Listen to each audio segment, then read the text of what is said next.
तो hello friends, हमारे channel के पहले ब्लॉग की शुरुआत कुछ इस तरह होती है। मैं उठता हूँ सुबह के 8:30 बजे और उठते ही मैं चला होता हूँ बाहर। तो बाहर का सीन देखिए।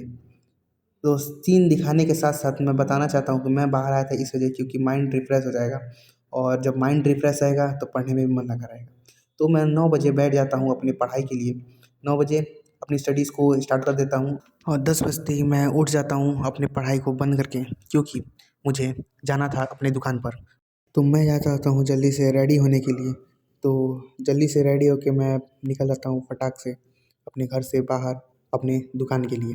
और थोड़ी देर बाद आगे जाते ही हम देखते हैं कि ये बिन मौसम बरसात हुई है। मैं भी सोच में पड़ जाता हूँ कि भाई बिन मौसम बरसात कैसे हो गई, और क्योंकि चारों तरफ कोई बारिश की निशानी नहीं थी। तब यहाँ पता चलता है कि ये चारों तरफ कंस्ट्रक्शन वर्क होने के कारण बिन मौसम बरसात हुआ है। तो बाकी बातों को साइड करके मैं निकल जाता हूँ अपने दुकान पर, क्योंकि मैं हो रहा था लेट। और दुकान पर पहुँचते ही मैं देखता हूँ कि मेरे एक पुराने कस्टमर और मेरे दुकान के आसपास के लोग आपस में गप्पे मार रहे थे।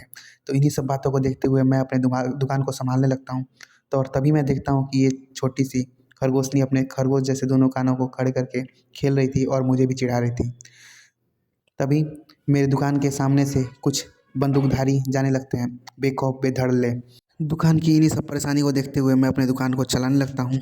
और तभी थोड़ी देर बाद मेरे पिताजी का आगमन मेरे दुकान पर हो जाता है, जिस वजह से मैं निकल जाता हूँ अपने एक नए सफ़र की ओर, अपने इंस्टीट्यूट की ओर आगे बढ़ने लगता हूँ।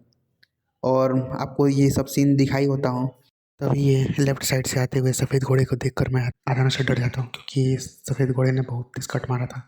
और मैं अपनी ये साइकिल केवल एक हाथ से चला रहा था, इस वजह से मैं और डर गया। क्योंकि जहाँ मैंने अपने एक हाथ से अपने साइकिल का हैंडल पकड़ा था, वहीं दूसरे हाथ से आप सबों के लिए क्लिप निकाल रहा था। इस वजह से मैं और डर गया। और इन्हीं सब बातों को सोचते हुए कब मेरा इंस्टीट्यूट आ गया मुझे पता ही नहीं चला। इंस्टीट्यूट पहुँचते ही सबसे पहले दर्शन आते हैं हमारे इंस्टीट्यूट के टॉपरों से। तो इनके दर्शन करके हम उतर जाते हैं अपने पार्किंग के स्लोप पे। तो साइकिल को तेज चलाते हुए पिलर के अराउंड अपने साइकिल को गोल गोल घुमाते हुए, फिजिक्स का लॉ लगाते हुए, law of conservation of energy की मदद से बिना किसी एक्सटर्नल ब्रेकिंग फोर्स के हम अपनी साइकिल को रोक लेते हैं। तभी मेरे आदेश देने पर इस गगनयान के द्वार ऑटोमेटिक तरीके से खोल दिए जाते हैं। तो मैं अपने इस रथ में सवार होकर के निकल जाता हूँ अपने गगन मंजिल की ओर। मैं अपने गगन मंजिल पर पहुँचते ही अपने गगनयानी आकाश को देखकर हक्का बक्का रह जाता हूँ, क्योंकि यहाँ पर न्यू ईयर पार्टी की ज़ोरों ज़ोरों से प्रिपरेशन चल रही थी। तभी मुझे पता चलता है कि पार्टी शाम को होनी है। तो मैं चुपचाप से लाइब्रेरी की ओर निकल जाता हूँ अपने टाइम को यूटिलाइज करने के लिए। लाइब्रेरी में पहुँचते मैं शॉक हो जाता हूँ, क्योंकि वहाँ कोई बच्चा नहीं था। ये एक अच्छी खबर भी है और बुरी अच्छी इस तरह कि अब कुछ टाइम मिल जाएगा अच्छे से पढ़ने के लिए, और कुछ मिनटों में मैं अपने आप को सेटल कर लेता हूँ। और मैं दोबारा से उठता हूँ अपने फोकस आइसोलेशन को अच्छी तरीके से सुनिश्चित करने के लिए। डोर और विंडोज़ को भी बंद कर देता हूँ ताकि नॉइज़ की वजह से डिस्टर्बेंस ना हो। और सारे आइसोलेशन फैसिलिटी को सिक्योर करने के बाद से मैं चुपचाप से आ जाता हूँ अपने सीट पर और अपनी स्टडी को तुरंत ही स्टार्ट कर देता हूँ, क्योंकि मुझे पता था अगर बच्चे आ गए तो फिर मेरे लिए पढ़ना मुश्किल हो जाएगा, क्योंकि शाम को पार्टी भी थी। अभी मुश्किल से 1.5 से 2 घंटे ही हुए थे, तब तक मेरा दोस्त पीछे से मुझे आवाज़ लगाना था।